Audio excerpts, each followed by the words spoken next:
வணக்கம். 2013 டிஇடி மேக்ஸ்ல கேட்ட முக்கியமான இந்த அசல் வட்டி கணக்க பார்ப்போம். ஒவ்வொரு வருடத்திலயும் டிஇடி எக்ஸாம்ல பொறுத்தவரைக்கும் அசல் வட்டி கணக்கு ஏதாவது ஒரு வடிவத்தில அல்லது ஏதாவது ஒரு விதத்தில வந்துரும். அந்த வகையில இந்த ஆண்டு அந்த 2013ஆம் ஆண்டு கேட்கப்பட்ட கணக்குல என்ன கேட்டிருக்காங்கன்னா, ஒரு குறிப்பிட்ட அசல் என்னன்னே சொல்லல. 6 வருடங்கள்ல ரூ. 8,880 மாறுது. 4 வருடங்கள்ல ரூ. 7,920 மாறுகிறது எனில், அவற்றோட வட்டி விகிதம் கேட்டிருக்காங்க. என்ன அசல்னே தெரியாம அது என்னவா மாறுதாம்? 8,880 மாறுதாம். 8,880 மாறுதுன்னா, அந்த அசலுக்கு என்ன விழுந்திருக்கும்? வட்டி விழுந்திருக்கும். நான் என்ன செய்றேன்னா, 6 ஆண்டுகள் தொகையிலிருந்து 4 ஆண்டுகள் தொகைய கழிச்சா, எனக்கு 2 ஆண்டுகளுக்கான வட்டி கிடைச்சிரும்.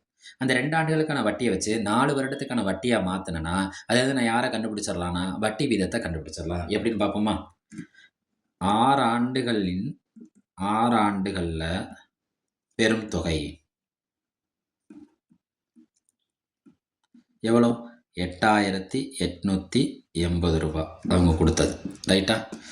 4 ஆண்டுகள் அவங்க எவ்வளோ வாங்குறாங்க? இந்த பெரும் தொகைங்கிறது என்னன்னா, அசலும் வட்டியும் சேர்ந்தது.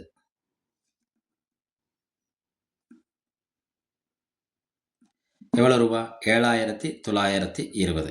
இப்ப நான் 6 ஆண்டுகள் பெருந்தொகையிலேருந்து 4 ஆண்டுகள் பெருந்தொகையை கழிச்சா, எனக்கு என்ன கிடைக்கும்னா, 2 ஆண்டுகளுக்கான வட்டி கிடைச்சிரும். 0 8ல 2 போச்சுன்னா 6, 8ல 9 போகாது. இதில கடன் குடுங்க. 18, 18ல 9 போச்சுன்னா 9. அப்ப 2 ஆண்டுகளுக்கான வட்டி கிடைச்சிருதா? எவ்வளோ? 960. 2 ஆண்டுகள வச்சு என் கையில 4 ஆண்டுகளுக்கு கணக்கு இருக்கு, 6 ஆண்டுகளுக்கு கணக்கு இருக்கு. நான் 2 ஆண்டுகள என்னவா மாத்துறேன்னா, 4 ஆண்டுகளா மாத்துறேன். அப்ப 4 ஆண்டுகளுக்கான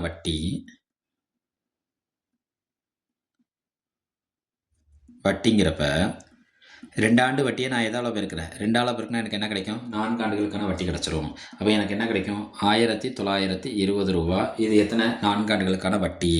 4 ஆண்டுகள் அவங்க வாங்குன தொகை எவ்வளோ? ரூ. 7,920. இப்ப அசலுங்கிறத நம்ம எப்படி கண்டுபிடிக்கலாம்னா, பெரும் தொகையிலிருந்து இந்த வட்டிய கழிச்சா, நம்மளுக்கு யார் கிடைச்சிரும்? அசல் கிடைச்சிருமா? அப்ப நான் என்ன செய்றேன்னா, 4 ஆண்டுகளுக்கான அசல கண்டுபிடிக்கிறேன். அசல் 4 ஆண்டுகள் உங்க பெரும் தொகை எவ்வளோ? ரூ. 7,920. 4 ஆண்டுகளுக்கான வட்டி நம்ம இப்ப எவ்வளோ கண்டுபிடிச்சிருக்கோம்? ரூ. 1,920. அப்ப 4 ஆண்டுகளுக்கான அசல கண்டுபிடிக்கலாமா? ரூ. 7,920லிருந்து ரூ. 1,920 கழிச்சா, எனக்கு என்ன கிடைக்கும்? 4 ஆண்டுகளுக்கான அசல் கிடைக்கும். 0, 0, 0. 7ல 1 போச்சுன்னா என்ன கிடைக்கும்? 6,000. இதுதான் என்ன? அசல். நம்மளுக்கு என்னைக்குமே சிம்பிள் இன்ட்ரெஸ்ட்க்கு என்ன ஃபார்முலா? SI = PNR/100. இதில SI, PNR இதில யாராவது ஒருத்தர் தெரியலன்னா, மொத்த 3 பேர வச்சு கண்டுபிடிக்கலாம். அப்ப நம்ம 3 பேர் தெரியணும். இந்த 3 பேர் தெரியறதுக்கு இவ்வளவு நேரம் நம்ம கணக்கு போட்டோம். இப்ப சிம்பிள் இன்ட்ரெஸ்ட்ங்கிறது நான் என்ன செஞ்சுக்கிறேன்னா, இப்ப எல்லாமே 4 ஆண்ட பத்தி பேசிட்டே வரேன்னா, 4 ஆண்டுகளுக்கான சிம்பிள் இன்ட்ரெஸ்ட் எவ்வளோ எனக்கு? 1,920. அசல் எவ்வளோ நம்ம கண்டுபிடிச்சு வச்சிருக்கோம்? 4 ஆண்டுகளுக்கு 6,000. காலம் என்ன? 4 ஆண்டுகள். எல்லாமே 4 ஆண்டுகள் தான். ரேட் ஆஃப் இன்ட்ரெஸ்ட் தான் இப்ப கேள்வியில கேட்டிருக்காங்க. கேள்வியில என்ன கேட்டிருக்காங்க பாருங்க, வட்டி வீதம். அப்ப ரேட் ஆஃப் இன்ட்ரெஸ்ட்ட என்ன செஞ்சுக்கிறேன்? அப்படியே வச்சுக்கிறேன். டிவைடட் பை என்ன போட்டுக்கிறேன்? 100. இந்த 0க்கு இந்த 0 என்ன ஆயிரும்? கேன்சல் ஆயிரும். இந்த 0க்கு இந்த 0 என்ன ஆயிரும்? கேன்சல் ஆயிரும். எனக்கு என்ன தேவை? ரேட் ஆஃப் இன்ட்ரெஸ்ட் தானே தேவை. அப்ப ரேட் ஆஃப் இன்ட்ரெஸ்ட் = 1,920. இந்த பெருக்கல்ல இருக்க 2யுமே நான் என்ன செஞ்சறேன்னா, வகுத்தல கொண்டு போயிட்டேன். ரைட்டா? இப்ப பாருங்க, இந்த 0க்கு இந்த 0 என்ன ஆயிரும்? கேன்சல் ஆயிரும். திரும்ப பாருங்க. 2, 2 4, 9, 2 18, பாக்கி 1, 6, 2 12. இந்த 6 எப்படி ஞாபகம் இருக்கும் எல்லாருக்குமே?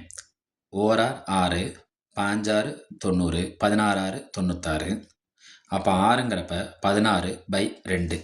ஒரு நம்பர் 2ஆல இருக்குன்னா, அது என்ன ஆக்குறோம்னு அர்த்தம்? பாதி ஆக்குறோம்னு அர்த்தம். இதுலருந்து ரேட் ஆஃப் இன்ட்ரெஸ்ட் எனக்கு என்ன கிடைக்குது? 8%. ரேட் ஆஃப் இன்ட்ரெஸ்ட் என்ன கிடைக்குது? 8%. அதாவது அவங்க குடுத்திருக்க ஆப்ஷன் டி வட்டி வீதம் என்ன கண்டுபிடிச்சிருக்கோம்?